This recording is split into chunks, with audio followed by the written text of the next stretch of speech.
Hi,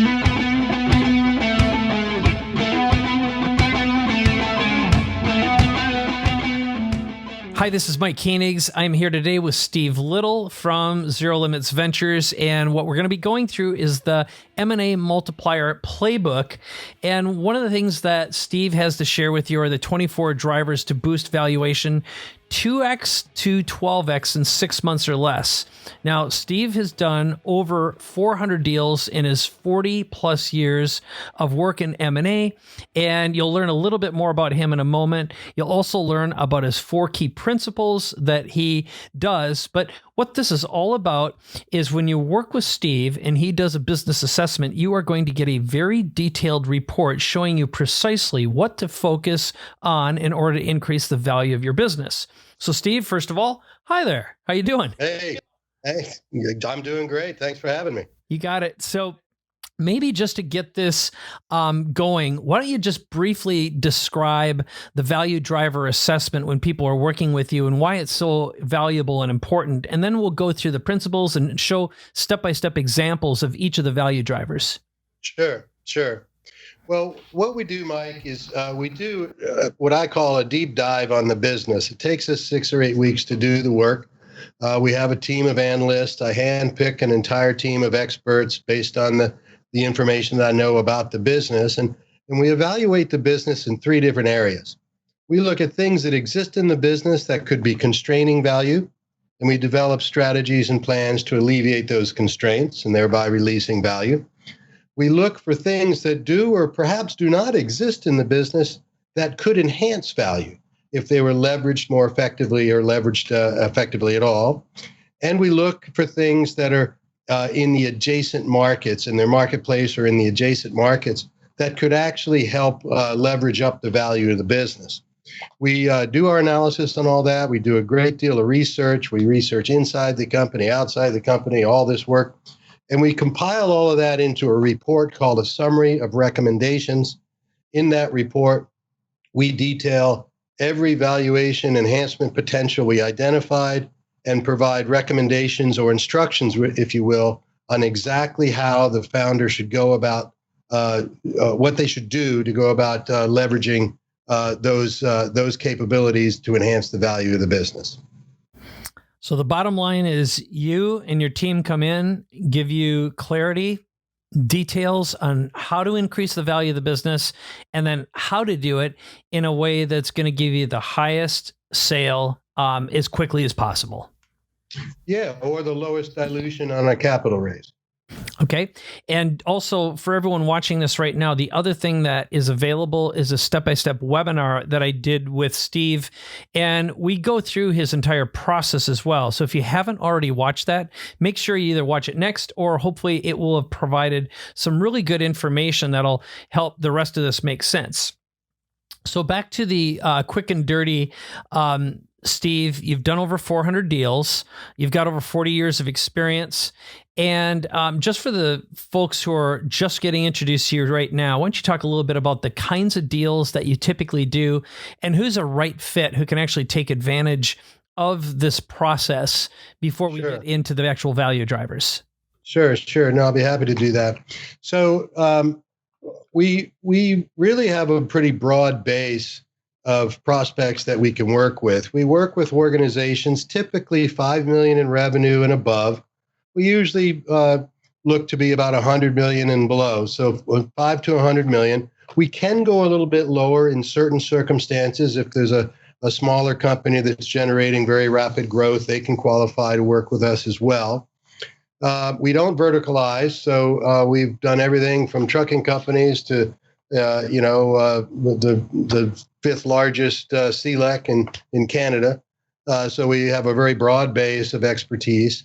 And that's really what we're looking for. We've done every imaginable kind of company, technology, service companies, manufacturing companies, publishing companies, pretty much everything. All right. And for this is just some additional information on Steve's website, Zero Limits Ventures. You can get a lot more detail. So I think the best thing we can do here is let's go through the 24 value drivers. But before we do that, Why don't you talk a little bit about the principles that are instrumental and really important to you before we get into the actual mechanics? Yeah, I'll do that. It's important to have this foundation to really understand what we're doing throughout the rest of the conversation. There are four key principles that really govern the development of a sound valuation growth strategy. And the first one is what I refer to as the risk value equation. It's sort of an umbrella principle that overrides almost all other aspects of this work. And what it really says is that the higher the risk of ownership of your business, the lower the value of the business. The lower the risk, the higher the value. So just understanding that one principle, you can recognize that anything you do that reduces the risk of ownership is going to increase the value of the business. So that's the first principle. The second principle is that valuation does not equal transaction value. What I mean by that is most business owners, or certainly people in the investment banking and brokerage business, investment businesses, we talk in terms of something called a valuation. Now, valuations are important things to have done for your business. They're basically numeric representations of the performance of the business, looking at revenue and earnings and looking at other market factors and so forth. And it's a fairly complex set of equations that are used. And it does provide a representation of fair market value. But it's critically important that you, the founder, understand that valuation does not equal the transaction value of your business. If it did, you couldn't explain things like why, when Snapchat first started and didn't have any revenue, they became worth $10 billion. And today, while they're still not very profitable or profitable at all, they're now worth $40 billion. So it's not revenue and earnings that drives value. There are other factors. And that's the key thing about understanding the valuation does not equal transaction value. All right. The third one, Yep. Sorry. No, that's great. I was waiting for a question. No questions. No questions. They're clear. The third one is businesses are sold, not bought. And here's what I mean by that. Most bankers and brokers approach the market with a valuation, and they put the business out there for sale, and they start entertaining offers. That's a businesses are bought approach to the market. We don't do it that way. What we do is we get a deep understanding of the business through the valuation growth assessment process, and we identify who are the most likely highest paying buyers, and we put together a sales representation of the company that addresses the needs or the desires of those high paying buyers. So we're actually going through the process of positioning your company much like you would a product in the market and looking for the right buyer who's going to pay the most for the business.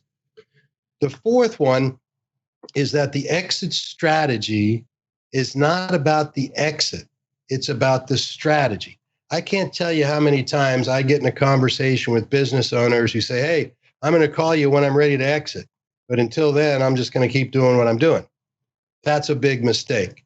You cannot know what the transaction value of your business is if you don't have an exit strategy.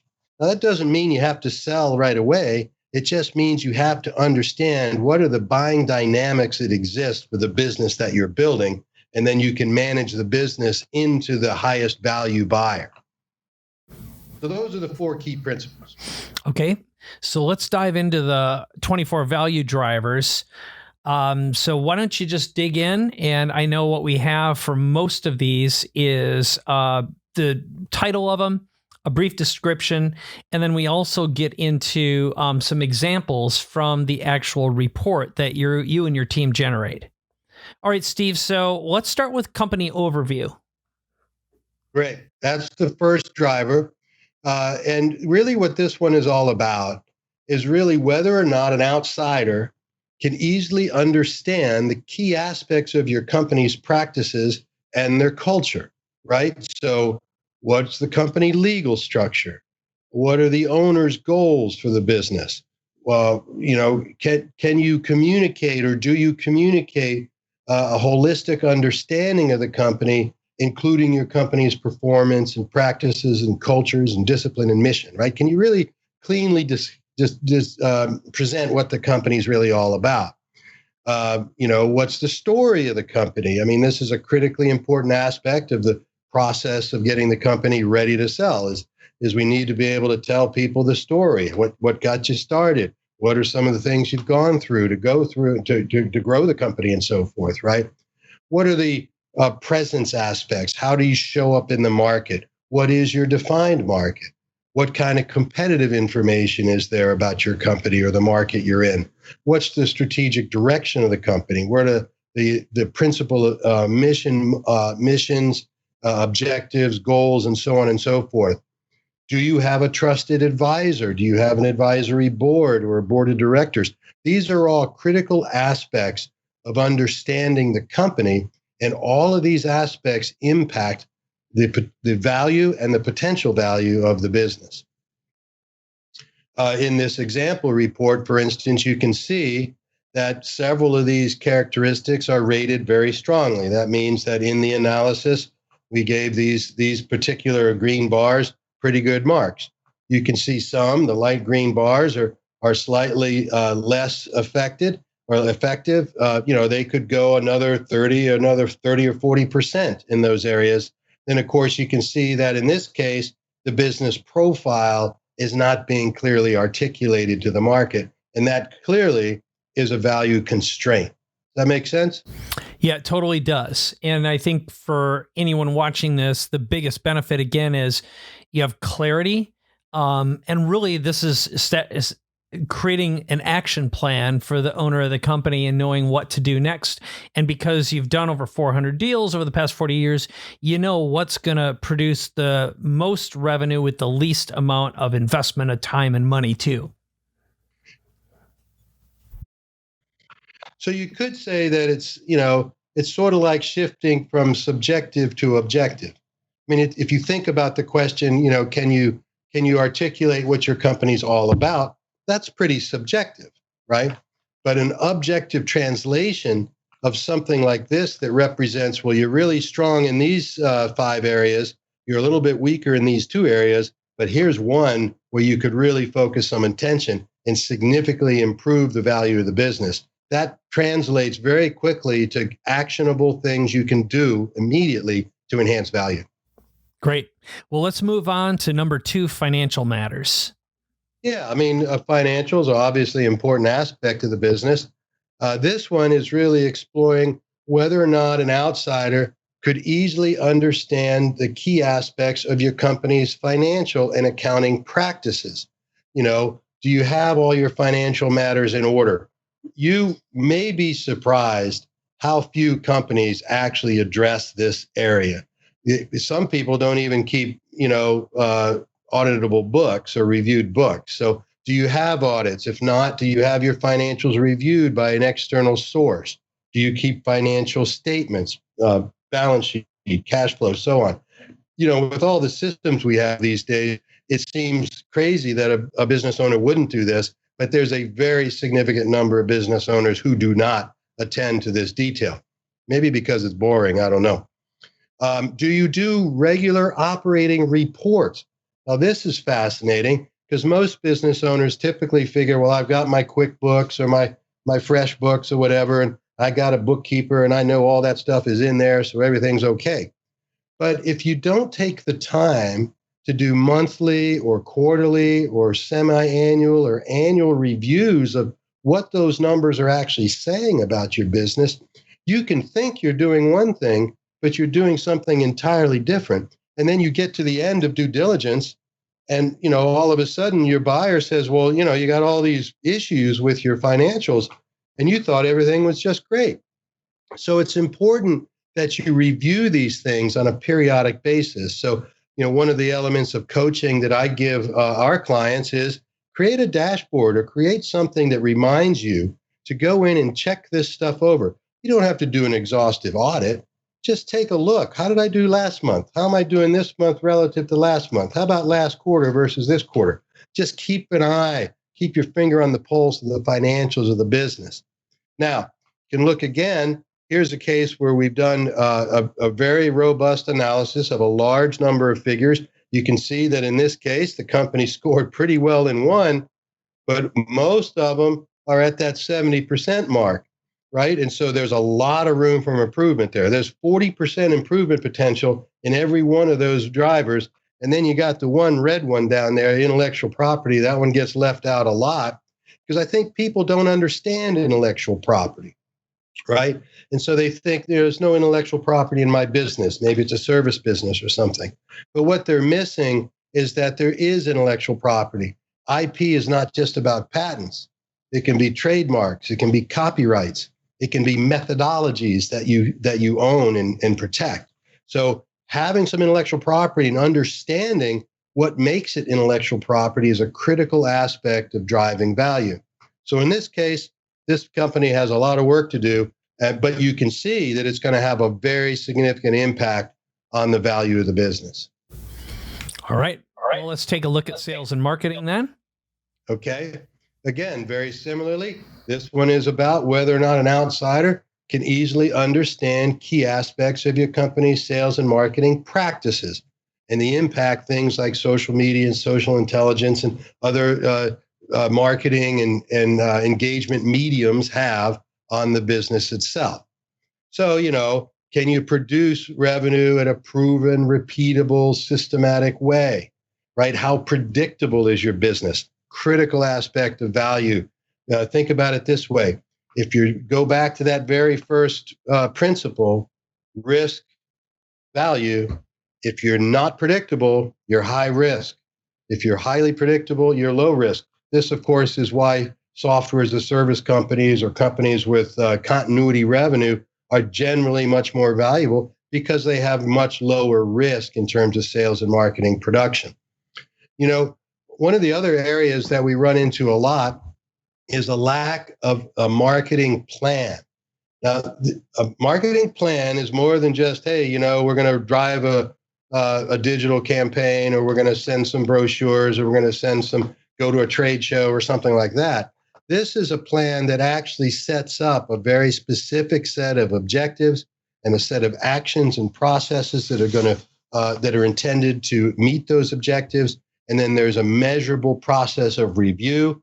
Did we do it? Did we not do it? What could we have done better? So on and so forth. So this is about really being disciplined about how you're going to go through the process of understanding how do you engage the market. Now, one of the other interesting benefits of doing this is you can actually begin to create performance objectives and bonus milestones and management by objectives for your employees by using the most critical metric there is for your business, that's sales performance.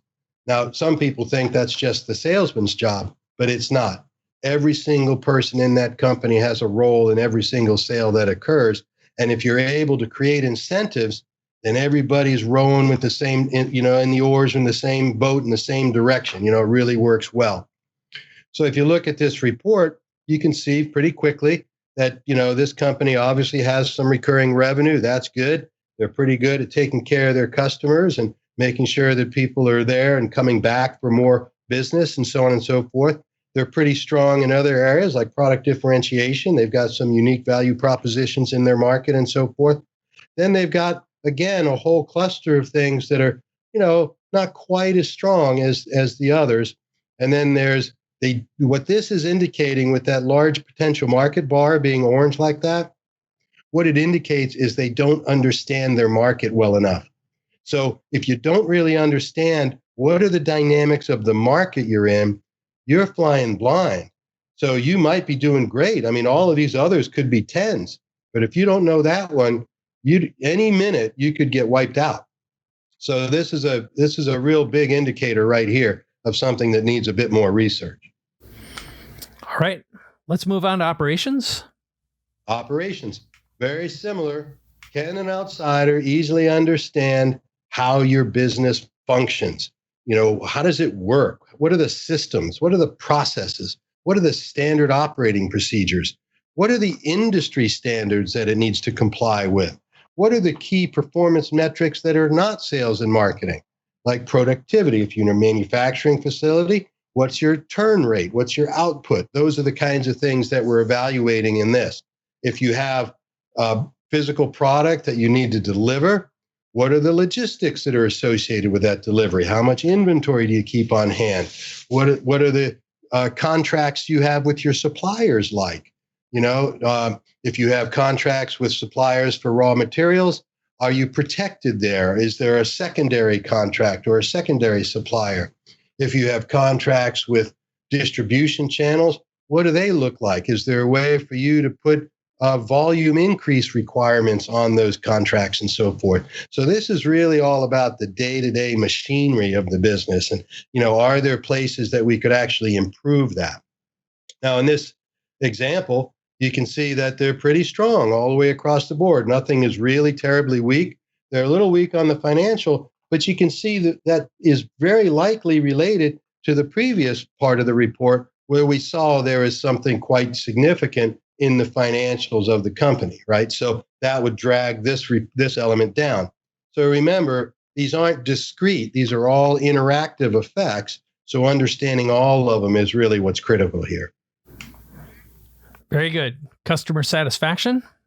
This one is really all about whether or not an outsider can understand all the key aspects of your company's customer satisfaction practices and culture. You would probably be amazed at how little attention customer satisfaction and so forth gets. But it's really one of the most fundamental contributors to reducing risk. If you have happy customers that love you and that will keep buying from you and refer other people, these guys are the greatest. You got to buy their product. This one drives so much value into the business, and it gets so little attention in most places. Now, again, here in this sample report, this company's got this one nailed. So, our recommendation here would be keep doing what you're doing. Yeah, very good. All right. So senior management. Right. This is a big one. This is a hard one because, remember, we're dealing with the most senior people in the company. So the CEO and founder, probably some of his executive team members, if he has any, maybe even a couple of board members and so forth. And everybody's got their opinion of the job they're doing. And sometimes, we have to call people together and say, hey, look, in reality, in terms of the value of your business, it might be time for you to move on. You might want to bring in a stronger senior executive, a stronger operating executive, a stronger financial executive, whatever it might be. So it's really having a deep understanding of the leadership in your team.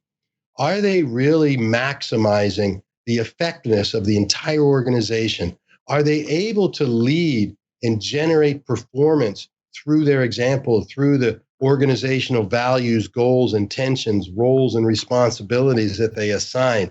Are the reporting relationships correct? I read a fascinating article just the other day by Elon Musk talking about doing away and the necessity to do away with, command and control or, chain of command is, absolutely the wrong move in a business like his. So getting rid of that made all the difference in the world because individual contributors could see the impact they were having. So this is really all about that dynamic. Right now, here's a great example of a hairy situation, right? You've got very strong senior leadership here, right? The team functions well. They're compensated well. The roles and responsibilities are very clearly defined, right? But look, there's no succession plan, right? That's danger zone. What happens if an executive is out for a long period of time? Maybe they're ill, particularly in this day and age. Maybe they have some other crisis, a family problem. Maybe they get stuck in a remote location or something. Can the company operate effectively without that? And without that person, is there a plan in place to replace that person's functional contribution to the company, right? It might be bring somebody in, might be distributing their roles and responsibilities to other people. All depends on the situation. But of course, the big one here is the reporting relationships. This one is huge, particularly in smaller companies that are just entering their fast growth phase. This is where you see this one amplified more than any other location, because as they move up that fast growth phase, in the beginning of that curve, they've made it where they've gotten through personal initiative. Every individual is contributing at their maximum or at their most efficient, but they're not coordinated. They're not organized. They're not connected viscerally with principle and policy. There's no clear definition. And as soon as that thing really starts to roll, it's going to start to shake and shimmy. It could fly apart. So reporting relationships become very important elements as you hit the fast growth wave of your company. And that's exactly what we're seeing here, is there's two weaknesses. This one is a red flag. All right. Human resources. Early stage companies don't spend a lot of time here, and I can certainly understand why. I mean, when you're the founder and you're the chief cook and bottle washer, you don't think much about human resources. But as you move forward and you begin to expand your operation, expand your sphere of influence, it doesn't necessarily have to be employees, by the way. It can be the way you interact with contractors or other providers and suppliers. That's all part of the human resources equation, right? So you need to understand that your effectiveness, your efficiency in interacting with other people is a critical aspect that affects the value of your business. Now, don't make the mistake of thinking that anyone either raising money or if you're looking to raise money or sell your business, that a buyer or an investor is not going to do some due diligence external to the company. A lot of founders don't understand that, hey, if you have a critical distribution partner, you can best believe an investor or a buyer is going to want to go talk to somebody in authority at that distribution partnership to understand what it's like to work with you, understand the relationship, the human aspect of doing business with you. So don't ignore this one. This is a personal development item, in my opinion. If you as the founder or you as a senior executive or a manager in the business, you should be investing a minimum, an absolute minimum of 10% of your time in personal growth and development. That means reading the right books, taking the right courses, organizing with the right mastermind groups. It's really about increasing your capacity to be a great leader and contributor. And those things will be evaluated through the capital raise or the acquisition process. So that's why it's part of our process. Now, again, as this example, you can see it's pretty strong, right? There's pretty good capacity here. Obviously, there's a little bit of work can be done in the policies and processes. Not a surprise when you reflect back on some of the earlier examples from this customer, from this client.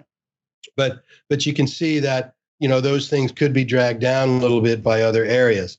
Compensation and benefits, critically important aspect. It's one that, it's hard for people to deal with because particularly in earlier stage or growth stage companies, capital is always constrained. There's always, let's invest more inventory, not in people, right? But you want to make sure that you have very clean alignment between your compensation and benefits and the performance of the roles and responsibility they have. I'm personally a big advocate of incentive compensation. I think everybody should get a comfortable base, but I think there should be significant upside for significant contribution. I used to build sales plans that, paid 250% of quota at 150% of performance because I wanted that 50%, right? And so I would outpay the top of the plan just to make sure I was consistently getting more than 100% completion from the team. So really having alignment there is critically important, and it will be evaluated in the due diligence process. Yeah, that is a really, really smart idea of it's. I heard an old saying years ago about your goal should be to pay your salespeople as much as possible. Because it means you're going to be making a lot of money. Yeah, no, exactly right. It's a funny thing. The first sales job I ever took, I figured out that all I needed to do was win all the plaques. If I won all the plaques, I won all the money. Right? Yep.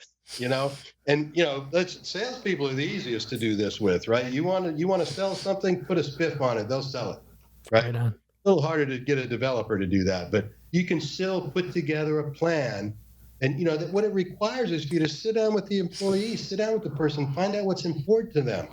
If it's time away with the family, that's an important incentive you can put out there. Tell you what, if you can get this product built and released 2 weeks early, I'll send you to wherever you want to go for 2 weeks, all paid, like that. So align your incentives so that people are excited about being there.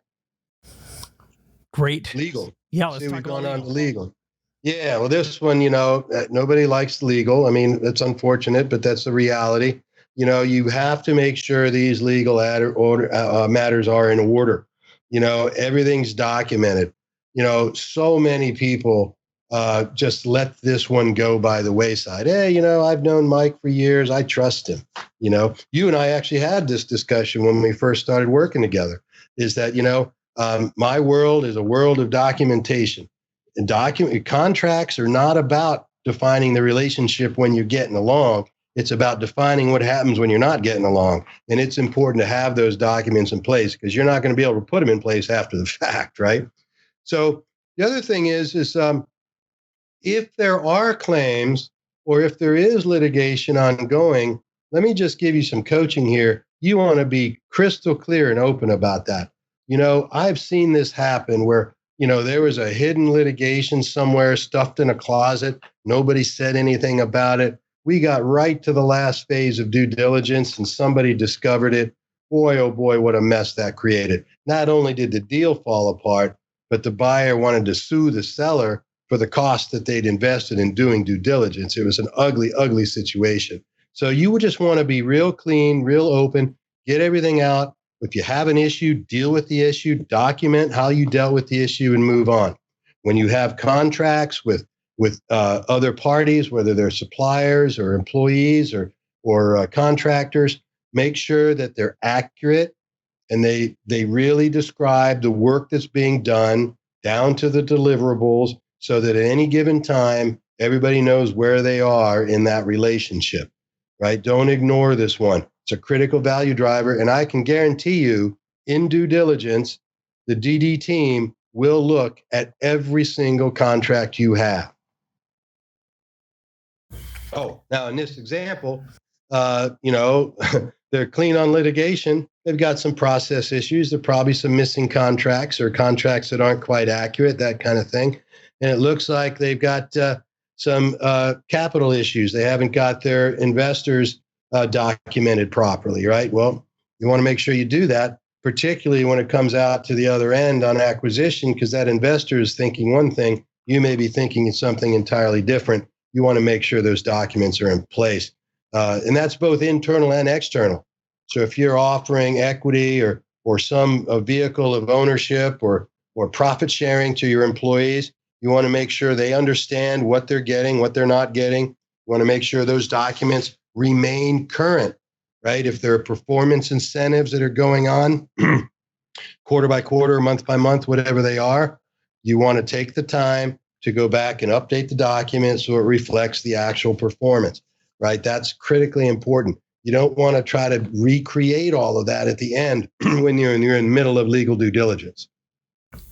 Yeah, nothing worse than having to clean up someone else's mess, right? Oh my gosh, it's horrible. Yeah, horrible. We've spent. There have been times when we've run into this one, and we've had to spend, as much as 5 or 6 weeks, going through line by line this version of a contract, but in that file over there, this folder over there was a different version of the same contract. Which is the right version? They're both signed. They're both dated. Which is the one that's governing the relationship? Then we have to, you can pick one, but then what can happen is the buyer can say, well, okay, show me some evidence that that's actually the way the relationship is being governed. Show me some canceled checks. Show me some sales orders. Show me some inventory receipts, right? Oh, it becomes a nightmare. Yeah. All right. So keep it up now. All right. On. Well, let's move into innovation. I know this is a different section altogether. Yeah, this is the last of the first set. And really it's whether or not an outsider can understand your innovative practices and culture. Now, innovation, we typically think of this in terms of the products or some other proven way to capture market or something like that. We think about that in terms of innovation, but innovation really goes throughout the entire company. For instance, one of the accelerators we're going to talk about in a few minutes is the innovation of impact mission, right? So innovating in various areas of your company add value to the company, right? Because it creates a barrier to entry. It creates some competitive, some defensive posture in the competitive space. So it reduces risk and increases value, right? So think about various ways you can innovate throughout the organization, not just technologically, not just process and procedurally, but also from a market standpoint, from a competitive standpoint, and so forth, right? So on this report, these guys are doing pretty good. Looks like they could do some work in their metrics and track their metrics a little more closely. That's fairly typical. It's not one that we spend a lot of time on. Smaller the company, the more likely you're going to see some softness here. Here's what I say to CEOs and founders: build yourself a dashboard.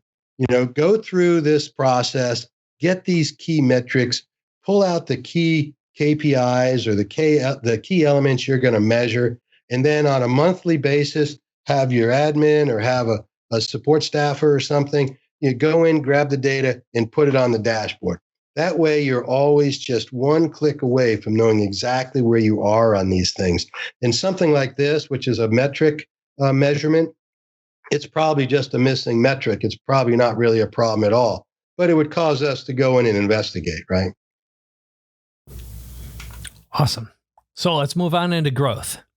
Yeah. So now we're sort of focusing now on the value enhancement potential. So the others were typically more weighted on the constraint side. Now realize that there's enhancement potential in everything and there's constraints in everything. But I think you'll see that these next set of 9 are typically more external. So they're typically more growth oriented or enhancement oriented, right? So the company's growth strategy is really about understanding where your company is relative to the market you're in, right? So first you need to understand, what are the growth dynamics of your market? What is it doing? Is it growing? Is it just sort of steady? Is it growing? Is it accelerating rapidly? If you take a look at, pre-COVID, the video conferencing business was moving along at a pretty good pace, right? Pretty good growth. Post-COVID, super accelerated growth, right? So understanding the dynamic and how it's going to affect your role in that market is critically important. So deep analysis on the growth characteristics of your market. Then the same level of analysis on the growth characteristics of your company. How are you doing relative to that market? Is the market growing at a faster rate than you're growing on a percentage basis? If it is, you might want to take a look at how can you actually get on par so the market's pulling you instead of you trying to push the market from the bottom, right? That kind of thing. How are your competitors doing? It's really important to understand, how do your competitors perform in the same market you're performing in relative to you? Are they growing faster than you? Are they having more challenges than you? You want to get that understanding, and having a third party have access to that data is really critically important. So having a research analyst that you can tap on a monthly, quarterly, or semi-annual basis to say, hey, go out and check out my competitors, find out if they're running into this problem that I'm running into, and see what they're doing about it, because I can learn from them and regain an advantage in the market, right? So that's really what this is culminating in, is do you have a clear advantage in the market based on the dynamic of the market and where you are in the market?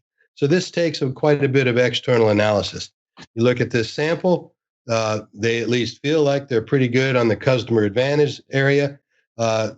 Their company growth seems solid, although probably a lot more potential there. I would suspect that this is from an earlier stage company with this pattern, because the industry is moving pretty aggressively. they're trailing a little bit behind, so they might just be catching up. And they obviously feel they have an advantage in the market that's going to allow them to close that gap, right? All right. Next one, potential markets. Yeah. So this is similar to the last one, but it's really about more forward looking. It's more about, is there niche clarity? Is your, if you, we describe markets lots of different ways. I mean, I just used an example of the video conferencing market. Well, I was surprised to find out there's over 400 players in that market, right? But 90% of us use Zoom or Skype or one or Microsoft or one to five, one of the top five. But there's hundreds and hundreds of companies in that market, and so there's plenty of market share because that's sustaining all of those companies. They're all doing pretty well. Now, relative to each other, there's quite a bit of difference. I mean, I would say that Zoom stock is probably in a little better shape than others, right? But that's the point I'm making. Is if you understand what's happening at the highest level of the potential market, and you're able to position yourself and understand where are you in that market, where are your competitors in that market, what's your rate of change in that market? Are you pacing with them? Are you moving in a different direction? Are you executing, a contrarian strategy, right? Are you moving against the market, right? Those can work. But you have to understand the dynamic as you start working through the process, right? You want to make sure you're monitoring your competition. Make sure you keep your eyes on what's happening there, particularly when it comes to M&A activity. If you're in a market and you start to see competitors get bought up, you can end up owning a significant share of a market that no longer has any interest.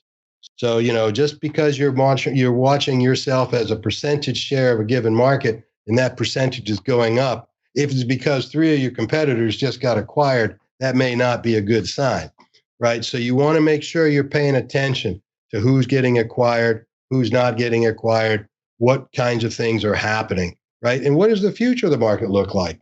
Do some prognostication, get some analysts to come in and help look at what's going on in the future. What's the likelihood, for instance, that this video market's going to keep going the way it's going, right?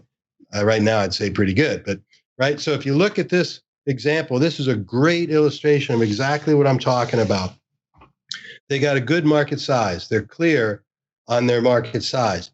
They have some clarity. They want to get more clarity about the niche they're really going to capture, right? We can't capture an entire market at once, right? You go back to Peter Drucker's principle, get a beachhead, then expand to the next beachhead, right? So that's about niche clarity, understanding what can we capture and own, get a real advantage, and then how can we expand to adjacent markets based on that, right? Then here, very weak in competitive monitoring,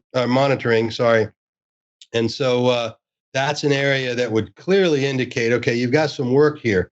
You want to go out and get a lot more data about what's happening in your competitive space. Get a clear understanding of who else is in your market. What are they offering that you are or are not offering? How are they going to market? How are they engaging the market? How are they growing? What are their performance characteristics relative to you and relative to the market and so forth, right?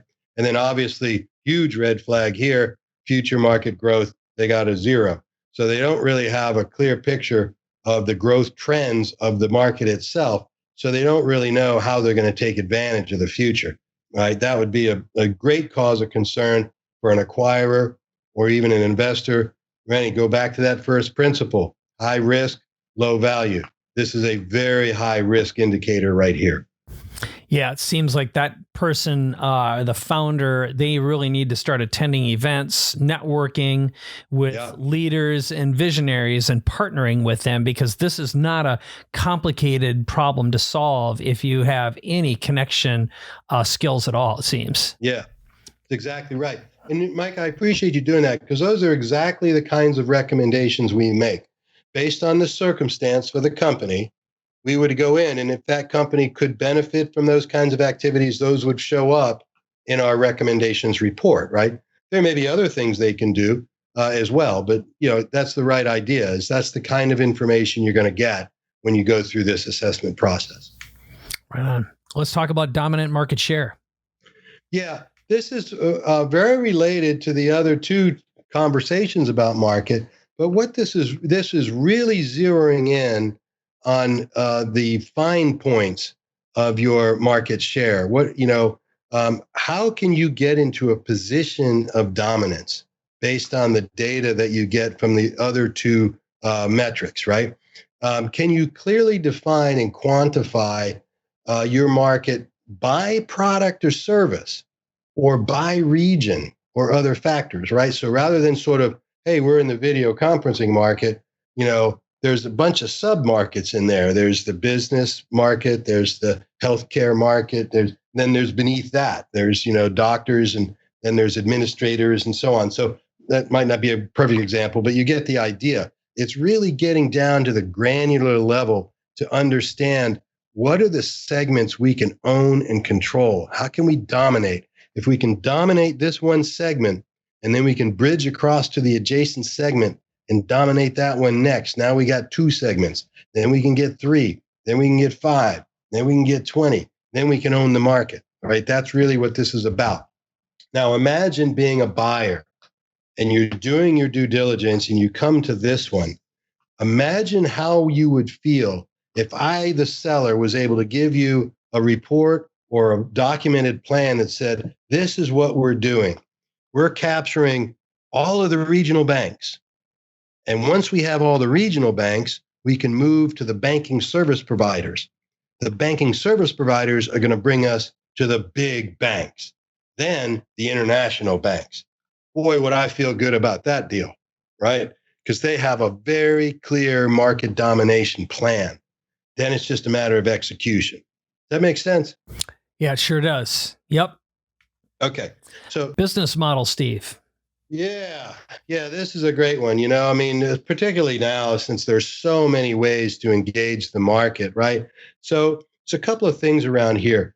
Can you clearly articulate what your business model is, what your product roadmap is, and do you maintain both historic and projected operational performance models? In other words, if I go to market initially with a belly-to-belly sales force, right? I get salespeople and they're knocking on doors or making appointments on the phone and going in and pitching my product to maybe a corporate office or something. That's one business model, right? The product that I'm selling is dictating that that's the best way for me to distribute that product, right? I have a situation like this with a client right now. They sold enterprise class consulting services, right? So their product was multi-million-dollar software applications that required, 6 to 9 months of consulting on site to deploy.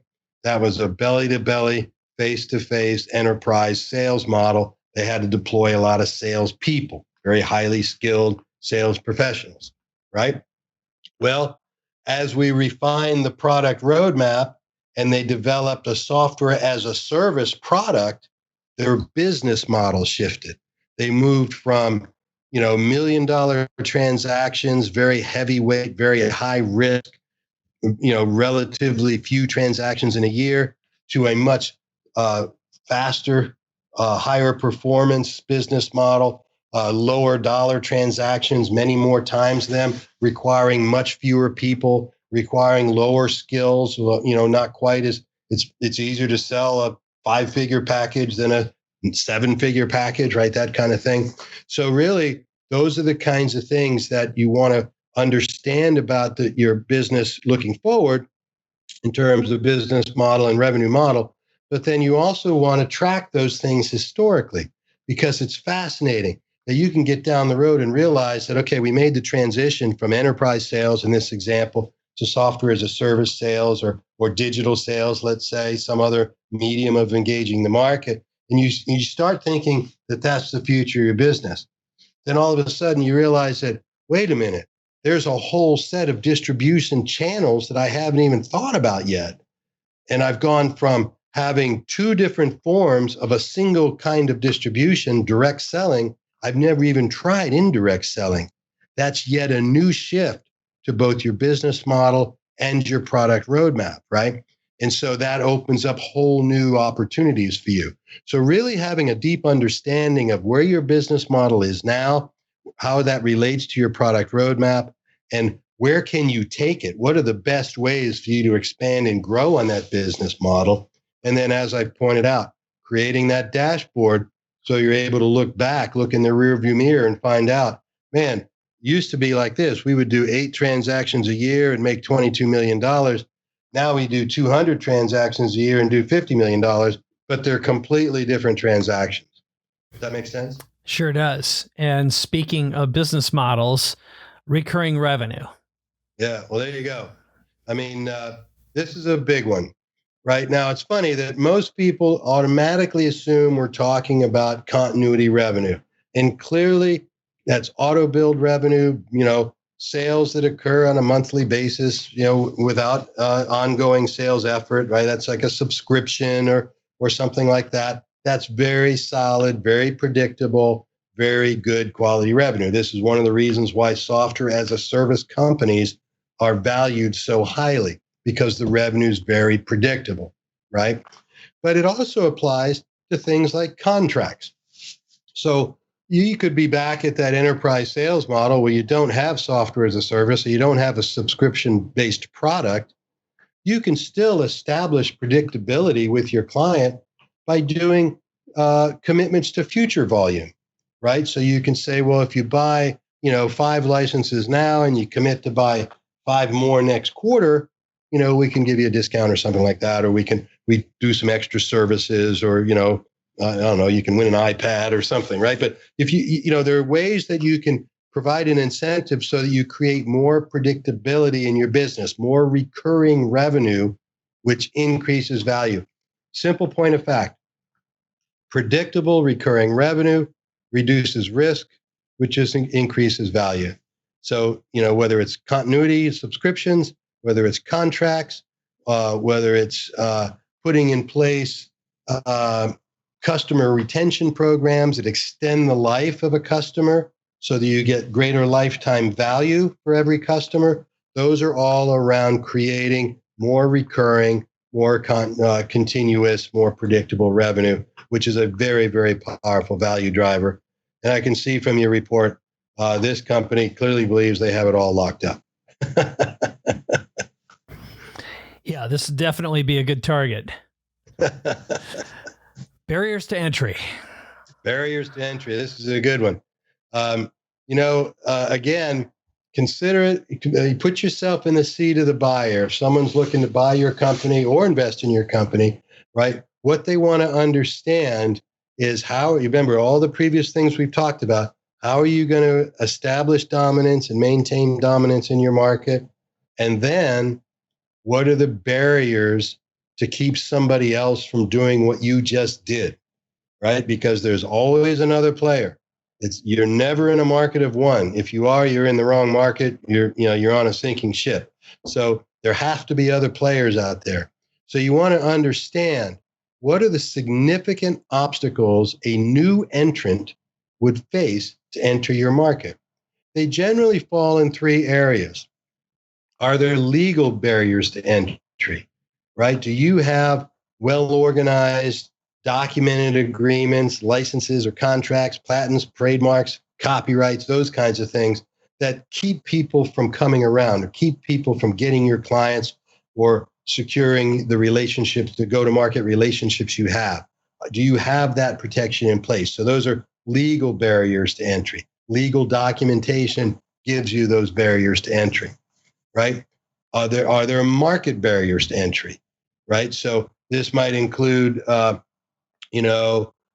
brands, licenses, trade secrets, exclusivity agreements, location. I'm working with a company right now where we have the exclusive rights to deploy a piece of software in an entire market segment. That means they can't sell that software. No one else in the world can sell that software to that market. So that creates a significant barrier to entry. Now, it cost us a lot of money to get that exclusivity, but it was worth it to us because we could see that owning that segment would give us lots of headroom for growth. So we created a market barrier to entry by buying it, right? Then there's capital barriers to entry. This is one we see all day long in the early stage company business, right? When look, when you come up with an idea for a company, you're typically, if it has any potential for success, it's probably because you saw a problem and you innovated a way to address the problem. And now you're trying to get that product into the market fast enough to address that problem, capture enough market share that you can dominate the market and create a very valuable asset in your company. But again, you're not alone. There's somebody else in that foot race with you, right? And they're going to be trying to do as much or more than you're doing to try to capture the same market. So capital resources becomes a very critical aspect of you gaining ground and capturing that market first, creating the barriers to entry you need to protect that market, and then growing your business from there. So capital matters, right? So you want to make sure that all the way through you have a clear capital plan that includes using capital as a barrier to entry. Right. And it seems like I know very often what businesses struggle with is it's the raise for now, the raise for the future versus being able to build a business on cash flow and just the combination of those things at any given time, especially in a startup situation. It is, and it's a fascinating discussion that I have more often than I want to. Let's just face it. When you start something, you envision you owning it, right, all the way to the end, right? And you're resistant or reluctant to sell off pieces of your thing to investors or to other partners or to even employees in some cases. But some of the most successful founders I've ever worked with, myself included, have ended up doing extremely well owning a relatively small percentage of the company. I used the money that I collected in capital to grow the company in value so that my smaller share was worth far more than it would have been worth if I hadn't invested the capital. So you want to understand that dynamic for your business, right? So don't get caught in the this is mine scenario. You want to think in terms of what are the real capital requirements for me to actually dominate the market. And I can be very happy with 10, 12, 15, or 20% of my company if the company is worth $1 billion, right? Right. Well, and this is a good time to move on to the way that you actually make it more valuable, which is making it different with product differentiation. So let's talk about that one. This one's pretty obvious, right? I mean, if you have a clearly differentiated product that provides unique characteristics or a unique value proposition, all these other things becomes much easier, right? Now, it has to be unique in ways that matter, right? I mean, I used to say that, when I was working out in the valley there, there were hundreds and hundreds, if not thousands of companies that built a great solution looking for a problem, right? And they were a dime a dozen out there. They were hard to differentiate because you had to educate the market on why your product was a good product. And that's a lot harder than going to a market that clearly has a well-defined problem and saying, well, this will help you with that problem, right? So, so being clear about how you're differentiated in the market isn't just about product. It's also about how you position the product, how you administer the product into the market. How do you sell the product? How do you deliver the product? How do you support the product? What's the service life cycle of the product, right? So again, thinking about this from the perspective of the potential buyer, if you're the buyer and I'm the seller, and you come to me and say, tell me about your product differentiation, and I can show you, well, our product does this, nobody else's product does that, but what's the barrier to entry? Could somebody else make their product do that? Well, yes, that's true. It would be very expensive, but they could do that. Okay, well, how are you going to protect that? Well, because here's my future plan for how I'm going to then innovate and extend the service life cycle of my product so that I'm going to stay ahead of the differentiation curve and continue to differentiate in the market so that I continue to have a differentiated value proposition, differentiated dominance position in the market, right? So It might be that you develop a pricing or a cost advantage, right? It might be that you generate a higher market penetration strategy by partnering with more distribution partners. I remember years ago, I had an opportunity to significantly expand my market by dramatically reducing the marginal cost of my product, but I would pick up three major distributors that would literally dominate the market and put my product everywhere. So while I had to give up some incremental money per unit, I ended up dominating the entire industry. And that was a pretty good place to be in terms of valuation, right? Right on. Well, that brings us to kind of blending these together into a brand. Talk about branding through the buyer's perspective. Yeah. Brand awareness is really interesting. I mean, there's a couple of different things here. So, first of all, does your company have a recognizable brand that reinforces the business's presence in the marketplace, right? I mean, we all know things like Koenigs and now Zoom, right? We talk about doing a Zoom meeting. We don't talk about doing a video conference, right? So on, right? So that's a clear indication that you have a position of dominance or a position of presence, at least, in your marketplace. So you want to be very careful with your branding investment. You know, I was one of these people that years ago, I always thought brand was an afterthought. No. Branding goes right up front. You need to understand what your brand strategy is going to be, what your brand message is going to be, what your brand story is going to be, and then you need to build into that, right? So that's critical. Then there's the element of it that's around brand awareness. Do people know your brand? Does it resonate with a large audience of target customers? Is there clear documentation that supports the strength of multiple aspects of that brand, like number of engagements, or number of, what do you call it when your ad is displayed? Number of displays, I guess. Number of articles written. Those are sort of brand things, but also number of times you get brand recognition at the storefront, or the amount of brand awareness you get in the online store and so forth, right? So, in one of the stories we tell in the webinar, we talk about the company that has these dog seat covers and how brand became a critically important value driver for them, where they were able to charge significantly more for their product and still outsell the next 5 competitors in volume. So people were paying twice as much for the product, but they were still buying 5 times as much as the top 5 competitors, right? So they did that through brand awareness and establishing a clear brand advantage. That means you have to protect your brand. You need logos, trademarks, and so forth. So you have to make some investments there. Yeah. And when I listen to you, when you're talking about Zoom, it just goes to show that people will pay more for an idea when it's a well-crafted idea and a feeling that they get along with it. And that's so much of what a brand is. It's capturing the emotion. Yeah, exactly. That's a great point, Mike. Great point. Exactly what it is. So let's move on. Let's move on to margin from a brand advantage. Expert like you, I would expect that. Yeah, there you go. Well, it's my favorite topic for sure.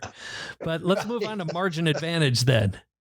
Yeah. So this is really about, how do you quantify, you called it earlier, sort of your cash flow margin advantage. How much operating capital do you have to work with on a day-to-day basis? Now, you understand that there's capital in terms of the money that your business is operating on.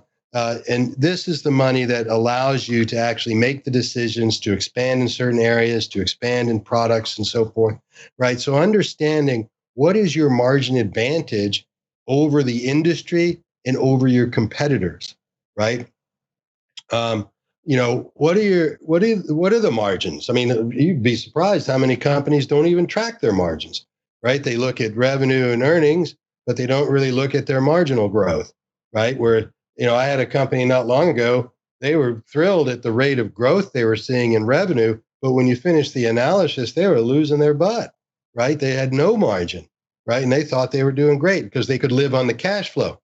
but they weren't analyzing their margins, right? So you have to watch this number. This is a tricky one, right? What are the trends in your margin? The company I was describing that was serving the banking industry, they made a decision that they were changing their business model, changing their product roadmap, which meant they had to invest a great deal of their earnings in building this new product. So by definition and by design, their margins decreased dramatically. Well, if I'm a buyer for that business, much like the buyer I introduced to them today, I'm going to want to understand what happened to your margins. Well, what happened is we took all the money, poured into this new product because we're making investments on future marginal growth. The margins of our future business are going to be around 70, 80%. The margins of our current business are about 22%. So we're willing to invest some of the 22% money to buy 80% money later. That's a pretty good answer, right? So that drives the value of the business up because the investor, in this case, the buyer, can see I'm in for a really excellent ride going up, right? So you look at this example report, right? Clearly, this company believes they have a quantifiable margin advantage. Clearly, they think that they have it and they can measure it. But what's interesting is they don't know their margin trends, and they're a little bit unclear on what they're going to do about their margins in the future. I would argue if this were the first time I were seeing this report, I would argue that one of these green lines is not an accurate representation of what's true in their business. If it were, then these two other lines wouldn't be in the condition they're in, right? So there's some research has to be done here, but clearly there's some work to be done on understanding the margin trends and how they're going to react, how they're going to improve their margin over time. Yeah.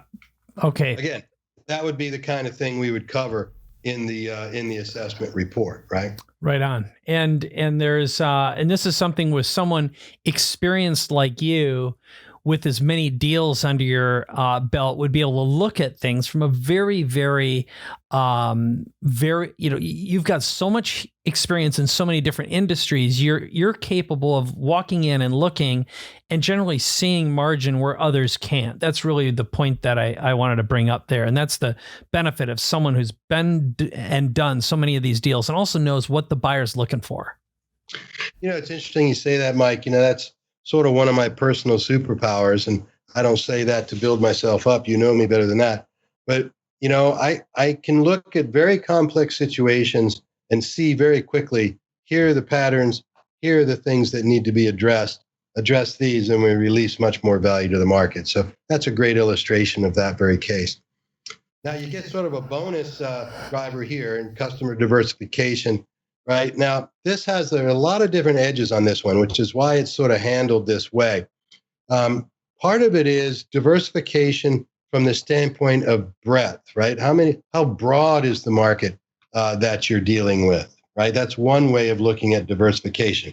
We serve a broad base of clients, middle-aged to young or something like that, right? As an example. But it also has an attribute about customer concentration, which is, inside each of those areas, how deeply do we penetrate the market, right? So how much of our revenue is derived from customers between the ages of 35 and 47, as an example, right? And how much of our revenue is derived from customers that are younger than that or older than that or whatever it might be. And over time, how has that changed over time? What have the trends been? How are things moving downward or upward? Are we seeing that this new generation of consumers, the millennials, are affecting attributes of our business that we need to be attuned to? Right now, you can best believe that companies who serve the boomer market knew that was coming and made changes to accommodate the buying behaviors of the millennials, but they did a better job than the people selling to the boomers did for the previous generation, right? So that's really the kind of thing we're talking about here, is understanding the diversification dynamic of the customers that are acquiring your products. All right. So impact mission. This is something that I know you're really, really passionate about and part of your legacy. This one's the biggest one of all. So I want to mention that we're moving out of the value enhancers and moving into value accelerators. And the reason I have these I indicated this way is because these have a bigger impact on the value of your business than many of the others combined. These are very, very high leverage impact factors. The first one is the biggest one. It's an impact mission. Now, I want to be clear here. I'm not talking about giving to a charity. I love charitable giving. I've given a lot of money to charities, and I continue to do that. And I applaud anybody who does. Charitable giving is good. But what we're talking about here is a mission that is part of the DNA of the company. It's a core value of the business itself. It becomes the reason people work there. It becomes the reason people buy from you. It becomes the reason people invest in you.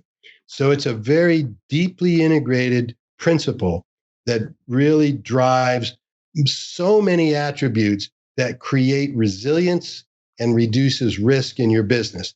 If it's the reason people buy from you, they're going to buy from you again. Risk reduction. If it's the reason people work for you, they're going to keep working for you. Increased resilience reduces risk, and so on. You get the idea. So you cannot do better than having and dedicating the time and energy to implement an impact mission and bring your company around it. I want to mention very quickly here, I know we're running out of time, but this is not something you should push down from the executive suite. What I recommend to every customer I work with is pull together a group of internal and external influencers. Bring in your employees, your key employees, some of your influential employees. Bring in an influential key partner, an external agent, and if you have investors, bring in at least one investor. Get them to participate in figuring out what is our mission going to be, and then begin quantifying how you're going to measure your progress in having that impact. Then you want to make that visible. Put it up in the lobby of your building, or put it up on the website, or wherever it is. Make it as visible as possible so everyone can get on board with the fact that this is the mission that we're contributing to. This is the reason we exist. This is what we're up to in the world. Does that make sense? It's a very powerful value driver. It sure does. And it seems like when it becomes a bonus along with the service or product they already want, then it's a total no-brainer and provides an enormous amount of longevity. Absolutely the case, particularly so with the millennial consumer. I mean, they simply will not buy from a company that's not having a positive impact in the world, right? They just won't do it. Yep. Right? It's true. Social intelligence. I love this one too. So we all know social media and what it's about, likes and follows, and how many of these and how many of those, and that's all good stuff. But that's not what I'm talking about here. What I'm talking about here is using those social channels to develop deep relationships with the market, with your consumers, right? So back when I was selling software, we didn't have the internet. That dates me a little bit. And so you had to carry a bag and go in and visit your customers. And you had to notice that they had a model of a Mustang on their shelf, which meant they probably like Mustangs, or at least, muscle cars or something. You had to be able to have that conversation and develop a personal relationship with that individual if you had any hope of being successful in the sales game. Well, we've replaced much of that now with digital infrastructure. We're doing now, of course, with COVID on top of that, we're doing calls via Zoom and other mediums. So there needs to be a way to develop these deep relationships. I tell the story in our webinar about, again, one of the companies we have that use the rating system in their Amazon store to drive extremely deep relationship with their customers, where they were talking about what they did for Christmas and when their kids' birthdays were and what kind of dogs they have and so on and so forth. And those relationships create resilience, reduce risk, and increase value. So the question here is, what social channels are available to you? It's not just Facebook, Instagram, and LinkedIn. There's review sites. There's lots of different social channels out there. What social channels can you leverage to develop deep relationships, right? Use them and then put in place the metrics, measure what works, measure how the interactions flow. I think one of the great benefits that I share in the webinar is how that company used those relationships to generate new product ideas and products that doubled and quadrupled their revenue just based on responding to the information they were going to get anyway through these social interactions through that channel that they had. So social intelligence is an extremely powerful value driver. It's not one that most brokers or bankers are going to look at, but it's one we're going to analyze very deeply when we work with you. Yeah. And I think I want to just really reinforce the value of watching the webinar, which if you're here right now, there's either a link in the description or you've received a link in the email that you signed up for in the first place. The case studies that get shared by Steve in the webinar are really, really powerful, and you'll find a lot of really good know-how and knowledge and wisdom that you'll be able to implement right away. So let's get on with data strategies. We're getting close to the last of them here. What are data strategies? We are getting close. I appreciate everybody's patience. This is an interesting one as well. So a lot of companies don't really pay attention to the value of the data they're gathering first, using all the practices we just talked about, all that data you're collecting to create all that documentation and create those dashboards and track all that information about your business. That is incredibly valuable data, right? So that in and of itself is going to increase the value of your business. If I'm a buyer and you're able to show me that much data that describes all these different aspects about your business, you have dramatically reduced the risk of ownership and dramatically increased the value of the business. In addition to that, if I have data about my customers, who are they? What are their interests, right? This is where the social intelligence can sort of add to this part of the formula. What are their demographics? What are their psychographics? What are their behaviors? What are they interested in? If you have a way to gamify a part of your business, do contests and challenges and that kind of thing, who responds to those things? Is it really the middle-aged women who are looking for tennis rackets? Or is it the young millennial that's looking for a new video game, right? Whatever it is. So understanding all of that increases the value of your business dramatically. It also can and often does lead to a tertiary or greater revenue strategy, right? I had a company years ago that was doing almost 1 million transactions a month in credit card transaction volume, and they didn't ever look at any of the data. When we got under the hood of that data, they had tens, if not hundreds of millions of dollars in pent-up value just in the analytics available from the credit card transaction data. So it's incredibly valuable data that it multiplied the value of the business by a factor of 10 just because of the data, right? So, you want to pay attention to what data you're getting, what you're doing with that data, how you're analyzing the data, what information can you glean from the data about the dynamics of your market, the dynamics of your customers, the dynamics of your partners, whatever it might be, right? Well, I want to give another example that you talk about in the webinar that's related to this, which is one of these value drivers alone could actually change the type of business you think you're in, and therefore completely affect the multiples. And in one of the examples, you talked about the trucking company that ended up being really in a completely different business altogether. So they went from less than a 1x multiple to, I believe it was 7. Is that correct? That's right. Yeah. That's exactly right. And exactly I think what you just described right now is a perfect example of that. And typically, this is the only way you'll get this kind of insight is from an outsider like you who's actively doing deals right now with real buyers out on the street. Yeah, it's absolutely true, Mike. I mean, it's sort of a Heisenberg experiment, right? You can't really see it. You're part of the experiment. You're running the business.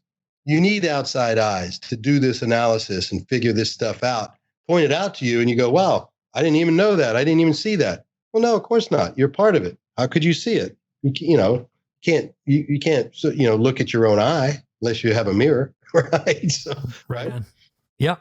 Well, let's talk about diversity policies. We've got two left. I mean, this is obviously really important now. It's been important for a long, long time. It's getting amplified right now, and so on.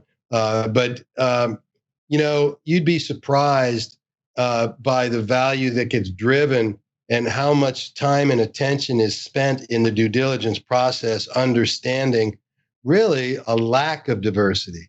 So when you enter a due diligence process and they don't see that you have either ethnic or gender diversity, it starts to bring up some red flags. Nobody wants to buy a mafia, right? So, it's going to create additional due diligence. It's going to create additional scrutiny.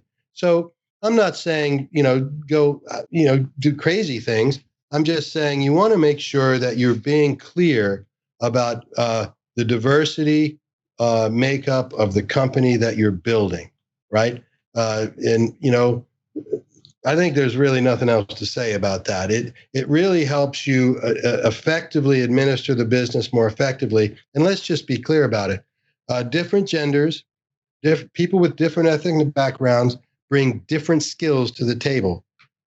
Broadening the skill set creates a better foundation, a more stable foundation for your business that makes it more resilient, lower risk, higher value. All right. So the last one, activated culture. What is that? Yeah, this one is near and dear to me because I invented it. Okay, right? But what this is really about is, does your business have a positive, adaptive culture that's aligned with and supports the goals? So do you have clear definition of your corporate values, right? Can't tell you how many companies don't have any values documented anywhere. And if they do, they're sort of, platitudes that they pulled out of a book somewhere. Don't make that mistake. Spend the time pulling your key influencers together and create a corporate value system. Create a set of values that you all agree are going to be core to the identity of the company, right? Engage the community with a commitment to do right for the community, right? Now, whether your community is local, like we have a company that's in a rural location, they want to have a local relationship, a relationship with their local community and impact that community. That's great. We have other companies that are global. Other companies see their community as a collection of social channels, right? And so forth. Understand what your community is and make a commitment and quantify, be very specific about what that commitment is to do right by the community, right? Demonstrate compassion, right? Look, the world is full of conflict all the time, but now more than ever, it's vitally important that we all individually and as organizations demonstrate the compassion that's necessary in order to nurture people through the challenges that they experience each and every day. And then, as I mentioned earlier, make a commitment to deep, ongoing, constant leadership development. You cannot outpace this one. You can't out-invest this. You can't invest too much in this. You want to develop your people. Everyone needs to be on a development plan. Everyone needs to be in a development program. It can be a skills development. It can be spiritual development. It can be personal development. It can be physiological development, health development. It can, whatever it is, it's a broad spectrum of things. So put in place the policies, the systems, the processes to develop leaders, right? One of the greatest compliments you can get is when a leader in your organization grows up to the point that they say, hey, look, you know what? This has been an amazing 5, 10, 15 years, whatever.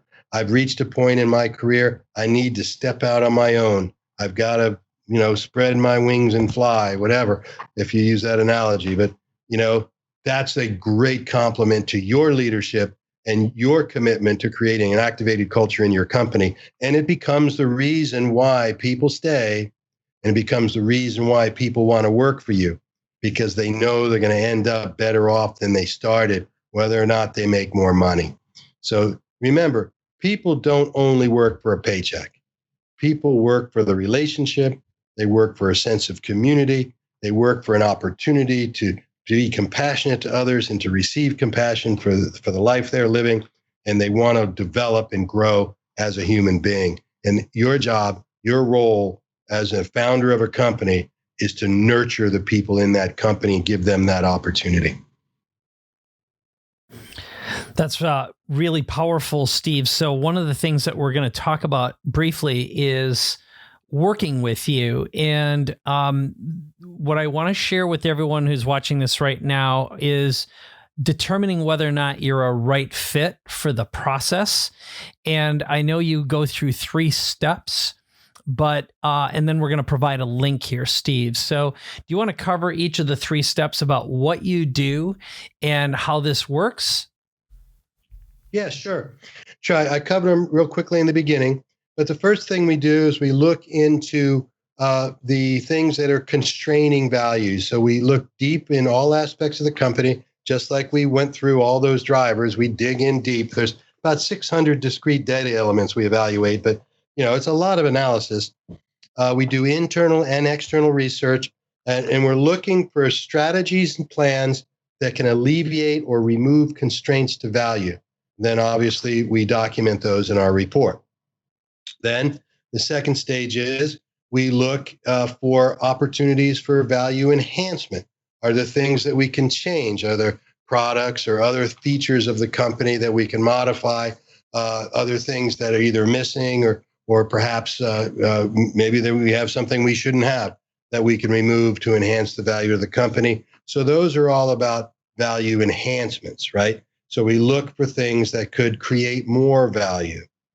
And then third and lastly, we look in the adjacent markets and we look to identify factors that exist either in your market or in adjacent markets that could provide enhanced value for your company or your opportunity. So there's impact available in all 3 of those areas. That all that information gets compiled and analyzed through a team of analysis, team of analysts, and we document that in a report. We deliver that report to you, and we review that with you so you understand what the implications of all these factors are. Probably the biggest risk that occurs and the single most significant reason that transactions fail in this market is the owner tries to do this thing themselves. It just isn't wise. You have a responsibility to manage your team and run your business. You do not have time to do the work that we just reviewed, to do the analysis that's necessary to actually get to the data behind that work. You do not have the time to create the marketing materials, engage the potential buyer market, do due diligence, and support all the legal and financial aspects of that. You need a third party. Doesn't matter if it's not us, but you need a third party to do it. Don't try to take this on yourself. Of course, we'd love to entertain the opportunity to do it for you, but the number one thing is don't try to do it yourself. All right, so the next step is yours to take. So if you want to start a conversation with Steve or someone on his team, just head over to zerolimitsventures.com/apply.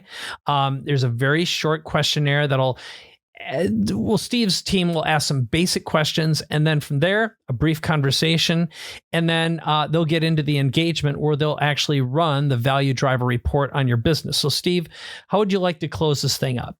Well, I want to thank you for taking the time to put this together. I mean, it's the report that you have in front of you it covers all this same material, but having the video, I hope, will be a help to you. We certainly look forward to the opportunity to work with each and every one of you, if it be the case, and I look forward to hearing from you one way or the other.